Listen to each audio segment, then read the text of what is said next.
با نام و یاد خدا، دکتر صفیه اشوری مقدم هستم، جراح متخصص زنان و امروز در بخش ناباروری بهاران بیمارستان محب کوثر با عمل جراحی هیستروسکوپی برای یکی از بیمارانمون در خدمتتون بودیم.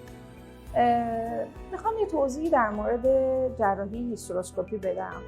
ببین، برخی موارد ما در بیمارانی که ممکنه ناباروری داشته باشند یا بیمارانی که خونریزی‌های غیر طبیعی دارند، ممکنه که نیاز پیدا کنیم به این که یک بررسی داخل رحمشون انجام بدیم. یک کاری شبیه اندوسکوپی، حتما شنیدین توی اندوسکوپی ما با یه دوربینی میریم مثلا داخل معده رو میبینیم. این دوربینی که استفاده میشه در جاهای مختلف ما میتونیم بررسی‌های مختلف رو توی قسمت‌های مختلف بدن باهاش انجام بدیم.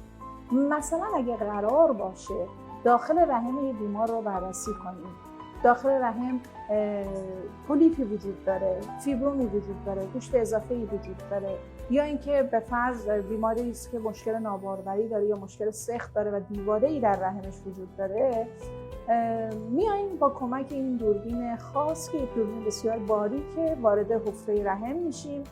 اون زایعه مورد نظرمون رو کامل میبینیم و مثلا اگر فیبرومی هست یا پولیپی هست با تجهیزاتی که متصل به این دستگاه هیستروسکوپ، مثلا یک قیچی مخصوص هست یا یک وسیله برای برش مخصوص هست، این پولیپ و زایعه رو خارج میکنیم، یا اگر دیواره‌ای وجود داره اون دیواره رو در واقع میبریم و اون رحم رو آماده میکنیم که به فرض این رحم قراره که جلسه بعد IVF روش انجام بشه، جنین داخلش منتقل بشه.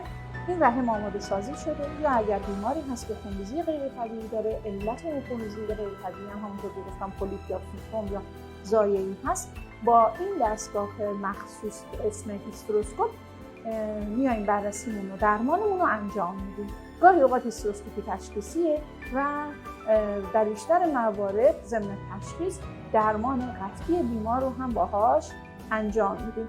امکانات این جراحی در بیمارستان محب کوثر و در بخش بهاران، بخش IVF این بیمارستان به صورت کامل و با تمام تجهیزات مهیاست.